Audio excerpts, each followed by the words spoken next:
مہینہ ہے، رحمتوں والا مہینہ ہے، برکتوں والا مہینہ ہے، عنایتوں والا مہینہ ہے، بخششوں والا مہینہ ہے۔ رب کی طرف سے گفٹ پیک دیا جاتا ہے، رب کی طرف سے معافی کی گفٹ دی جاتی ہے، رب کی طرف سے معافی کا اعلان یہ کہا جاتا ہے کہ ہے کوئی گناہگار جو مجھ سے گناہوں کی معافی کا طلبگار ہو، ہے کوئی بے روزگار کہ مجھ سے روزگار طلب کرے، ہے کوئی بے اولاد کہ مجھ سے اولاد مانگے، ہے کوئی پریشان حال کہ مجھ سے اس کا مداوع مانگے۔ رب کائنات اعلان فرماتا ہے، یوں فرمایا کہ جب رمضان کا چاند دکھتا ہے تو جہنم کے دروازے بند کر دیے جاتے ہیں، جنت کے دروازے کھول دیے جاتے ہیں، جنت کو دھونی دی جاتی ہے، حوران بہشت اور غلمان جنت روزہ داروں کے انتظار میں ہوا کرتی ہیں۔ رب کائنات شیاطین کو قید کر دیتے ہیں، رب کی طرف سے رحمتوں کی بارشیں شروع ہو جاتی ہیں، رب کی طرف سے عنایتیں شروع ہو جاتی ہیں۔ یہ مبارک مہینہ وہ مبارک مہینہ ہے کہ جس میں اللہ کی طرف سے بخششوں کا اعلان، یہ کھلے عام یہ اعلان ہوتا ہے کہ بندو آؤ مجھ سے گناہوں کے طلبگار ہو، گناہوں کی معافی کے طلبگار ہو جاؤ، میں تمہارے گناہوں اور خطاؤں کو معاف کر دوں گا۔ میرے بھائیوں، آج ضرورت اس بات کی ہے کہ ہم اسے بہانہ نہ بنائیں۔ ہم نے دیکھا کہ بعض افراد لاک ڈاؤن کا بہانہ بنا کر کے، بعض افراد کرفیو کا بہانہ بنا کر کے، بعض افراد مسجد میں تالے لگ گئے اس کا بہانہ لچر عذر پیش کر کے وہ نمازوں سے غافل ہیں، وہ تراویح سے غافل ہیں، وہ روزوں سے غافل ہیں، وہ نماز کی پابندی نہیں کر پاتے۔ جو نماز پنجگانہ کی پابندی نہیں کر پاتے وہ تراویح کیا خاک پڑھ لیں گے؟ جو نماز نہیں پڑھ پاتے وہ روزہ کیا خاک رکھ لیں گے؟ افسوس اور صد افسوس کی بات ہے ایسے وقت میں جب پوری دنیا کو رب کی طاقت نے اپنی چپیٹ میں لے رکھا ہے۔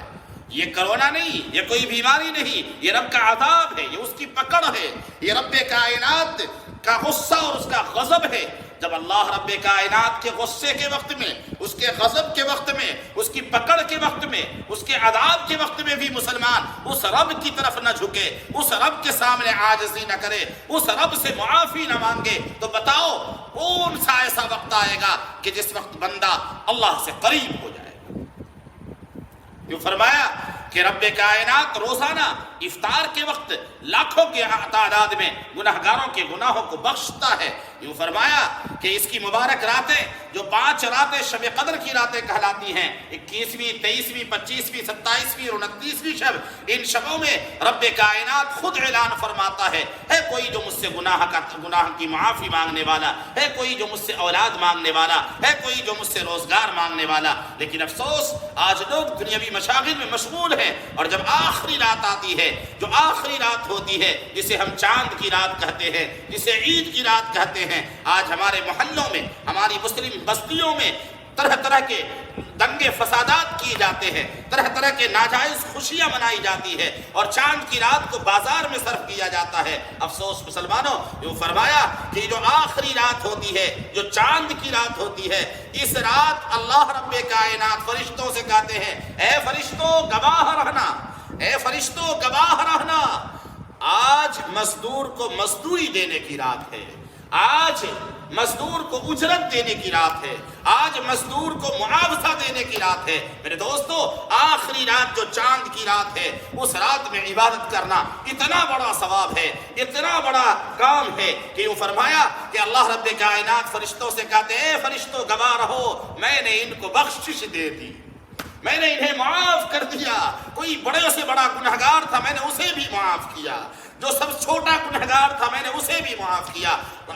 رب فرشتوں کو گواہ بناتا ہے کہ فرشتوں گواہ رہنا، میں نے ان کی خطاؤں لغزشوں کو معاف کر دیا۔ انہوں نے رمضان کی مبارک راتوں میں قیام کیا ہے، تراویح کا اہتمام کیا ہے، دن میں بھری دوپہری میں اور تپش والے دن میں سورج جو کرنیں دے رہی تھی اس کی شعاع میں آگ کی لپٹیں تھی، اس حال میں انہوں نے 14 گھنٹے کے روزے رکھے ہیں۔ میں خدا آج گفٹ دے رہا ہوں، میں خدا آج بخشش کر رہا ہوں، اللہ رب کائنات معاف فرماتا ہے۔ لہذا آج اس سال آپ حضرات کے لیے تمام لوگوں کے لیے بہتر موقع ہے. لاک ڈاؤن جہاں ایک طرف لگا ہے، آپ اپنے گھروں میں بجائے اس کے کہ ادھر ادھر کی فضولیات اور بکواس کریں، اللہ کے گھر میں بیٹھ کر کے عبادت کریں، اپنے گھر کے کونے میں بیٹھ کر عبادت کریں، لاک ڈاؤن کا بھی پالن کریں اور اپنے رب کو بھی منائیں. یاد رکھیں اگر اس مبارک مقدس مہینے میں جو عام معافی کا مہینہ ہے، رب کی طرف سے رحمت کا مہینہ ہے،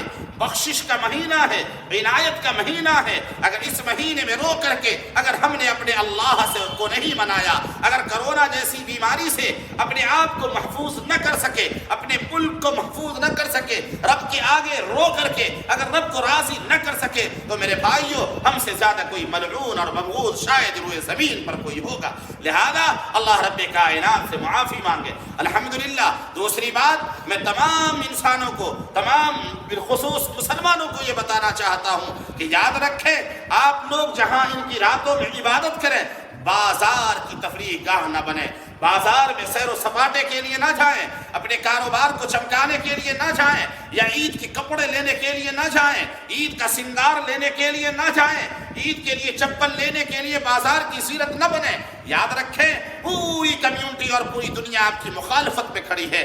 آپ کا چھوٹا سا طریقہ، آپ کی چھوٹی سی بھول پوری امت مسلمہ کو بدنام کر دیتی ہے. لہذا آپ چوکس رہیں، آپ تیار رہیں. یاد رکھیں مومن ایک سوراخ سے 2 بار ڈسا نہیں جاتا. آپ ایک مرتبہ بدنام ہو چکے ہیں، آپ ایک مرتبہ آپ پر دھبا لگ چکا ہے. خدا واسطے دوبارہ ایسا کام نہ کریں جس سے امت مسلمہ کا سر شرم سے جھک جائے، امت مسلمہ کا فرد ذلیل ہو جائے. یاد رکھیں وَلِلَّهِ الْعِزَّةُ وَلِرَسُولِهِ وَلِلْمُؤْمِنِينَ. اللہ نے عزت ایمان والوں کے لیے رکھی ہے، آپ کے لیے رکھی ہے. اس مبارک مہینے میں اللہ کو راضی کریں. بازار کی زینت نہ بنے. ارے خاک ہم بازار کی زینت بنے. ہماری مسجدوں میں تالے پڑ گئے، ہمیں نماز پڑھنے میں پابندیاں لگا دی گئی، ہمیں اللہ کے گھر میں حاضر ہونے پر پابندیاں لگا دی گئی. ہم عید والے دن عید گاہ میں نماز نہیں پڑھ سکتے، ہم عید گاہ میں خطبہ عید نہیں سن سکتے، ہم مسجدوں میں جا کر عید کی نماز نہیں پڑھ سکتے. تو میرے دوستو آپ سوچو ذرا، غور کرو ذرا، شرم کرو ذرا، احساس کرو ذرا. بعض لوگوں کو دیکھا یوں کہتے ہیں کہ عورتیں نہیں مانتی، عورتیں تو مرد کے پاس رہا کرتی ہیں. آپ کیسے بے شرم مرد ہو، آپ کیسے بے غیرت مرد ہو. آپ مرد کہلانے کے لائق نہیں ہو کہ آپ کی عورتیں بغیر آپ کے پوچھے ہوئے، بغیر آپ کی اجازت کے اگر وہ بازار کی زینت بنتی ہیں، اگر وہ پولیس کے ڈنڈے کھاتی ہیں، اگر وہ عورتیں جا کر کے آپ کے لیے کپڑے خریدتی ہیں، تو یاد رکھیں آپ مرد نہیں ہیں، آپ مرد کہلانے کے لائق نہیں ہیں. آپ چوڑیاں پہن کے اپنے گھر میں رہ جائیں. یاد رکھیں آج کا یہ سماج، مسلم معاشرہ، تمام کے تمام علماء، تمام کے تمام ذمہ دار آپ کو یہی کہہ رہے ہیں کہ خدا واسطے آپ بازار کی زینت نہ بنیں، اپنے گھروں میں رہیں.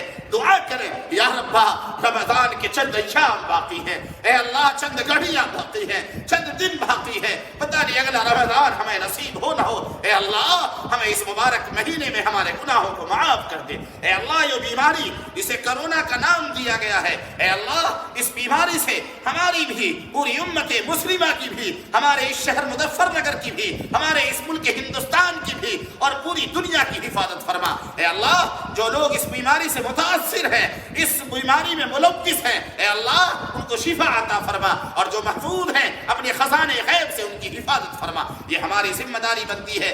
ہمیں یہ سن کر کے ابھی تھوڑی دیر پہلے ہم نے جب کچھ اخبار پڑھے تو ہم نے سن کر کے اور پڑھ کر کے ہمیں بڑی خوشی ہوئی کہ باضابطہ کچھ رپورٹر نے یہ بات لکھی ہے کہ پورے ہندوستان میں اگر سب سے زیادہ کوئی پرواسی مزدوروں کی مدد کر رہا ہے، پورے ہندوستان میں اگر کوئی غریبوں کو کھانا پہنچا رہا ہے، پورے ہندوستان میں اگر کوئی مزدوروں کو روٹیاں کھلا رہا ہے، اگر کوئی پورے ہندوستان میں مزدوروں کا تعاون کر رہا ہے، تو وہ مسلمان ہے. جو 40 فٹے پہ، جو سڑک پہ ہی نہیں، ہائی وے پہ نہیں، جی ٹی روڈ پہ نہیں، بلکہ جگہ جگہ کوئی کھانا لیے تیار ہے، کوئی پانی لیے تیار ہے. بلکہ ایک صاحب تو قمر الدین نام کے ہیں، انہوں نے تو باضابطہ چپل لگا رکھی ہے اور بینر لگا رکھا ہے کہ جو بھی پرواسی مزدور چلتے ہیں جن کی چپلیں ٹوٹ گئی ہیں اور چپل نہ ہونے کی وجہ سے ان کے پیروں میں چھالے پڑ گئے ہیں، ہم فری میں چپل دیتے ہیں. باضابطہ یہ کیا ہے؟ یہ طریقہ کیا ہے؟ یہ آقا مدنی کا طریقہ ہے، یہ نبی دو عالم کا طریقہ ہے، جو غیر بھی کہنے پر مجبور ہو گئے کہ سب سے زیادہ تعاون مسلمان کرتا ہے۔ وہ عید کی تیاری نہیں کر رہا ہے، وہ غریبوں کی مدد کر رہا ہے، وہ اپنے گھر میں نئے کپڑے نہیں لا رہا ہے، وہ بے گھر لوگوں کو گھر دے رہا ہے، وہ اپنے گھر میں اپنے بچوں کی تیاریاں نہیں کر رہا ہے بلکہ بھوکوں کو کھانا کھلا رہا ہے۔ یہ اسلام سکھاتا ہے، یہ آمنہ کے بیٹے نے سکھایا ہے، یہ ہمارا قرآن ہمیں بتاتا ہے۔ بتاؤ دنیا کو، چیخ چیخ کر بتاؤ، اپنے عمل کے ذریعے بتاؤ، اپنے کردار کے ذریعے بتاؤ، اپنے اخلاق کے ذریعے بتاؤ کہ ہمارا مذہب اسلام از دا بیسٹ، سب سے بہتر مذہب ہے، جو عدل بتاتا ہے، جو انصاف بتاتا ہے، جو غریبوں کا تعاون بتاتا ہے، جو یتیموں کے سر پہ ہاتھ رکھنا بتاتا ہے۔ یہ مذہب اسلام ہے جو ظلم کے خلاف ہے، جو ظالم کے خلاف ہے، جو تمام درندوں کے خلاف ہے، جو انسانیت کے خلاف ہے، جو انسانیت کے خلاف ہے۔ مذہب اسلام اس کے خلاف ہے۔ مذہب اسلام انسانیت کا درس دیتا ہے، مانوتا کا درس دیتا ہے، اخلاق اور کردار کا درس دیتا ہے، عدل اور انصاف کا درس دیتا ہے۔ لہذا میرا یہ پیغام آپ حضرات زیادہ سے زیادہ لوگوں کو شیئر کریں، زیادہ سے زیادہ لوگوں کو بتائیں، اور ساتھ میں یہ بھی بتائیں کہ خدا واسطے ہماری عورتیں بازار کی زینت نہ بنے، وہ بالکلیہ بازار میں نہ جائیں، اور ساتھ میں آپ ہر مسلمان کی ذمہ داری ہے، ہر ایمان والے کی ذمہ داری ہے کہ 5 اپنے رشتہ داروں کو، اپنے 5 دوستوں کو فون کر کے بتائیں کہ آپ کے گھر کی عورتیں بازار میں نہیں جانا چاہیے۔ جتنے بھی مسلمان مجھے سن رہے ہیں ان تمام مسلمانوں سے گزارش ہے، آپ پر یہ لازم اور ضروری ہے، آپ کم از کم جہاں آپ جیو کا بہت سارا فائدہ اٹھاتے ہیں، اپنے موبائل کے بہت سارے فنکشن چلاتے ہیں، بہت سارے پیسے ادھر ادھر ویران کرتے ہیں، آئے آپ 5 کال کر لیں، ہمارے لیے 5 منٹ نکال لیں، امت مسلمہ کے درد کے لیے 5 منٹ نکال لیں، اور اپنے 5 رشتہ داروں کو ضرور فون کریں کہ آپ کے گھر سے کوئی عورت بازار میں نہ جائے۔ اللہ رب کائنات ہم سبوں کو اس مبارک مہینے کے باقی ماندہ ایام اس کی شایان شان عبادت کرنے کی توفیق نصیب فرمائے، ہمارے گناہوں، خطاؤں، لغزشوں کو معاف فرمائے، رب کائنات ہمارے اوپر فضل فرمائے، اور اس بیماری کرونا بیماری سے پورے ملک کی حفاظت فرمائے۔ آمین وآخر دعوانا ان الحمدللہ رب العالمین۔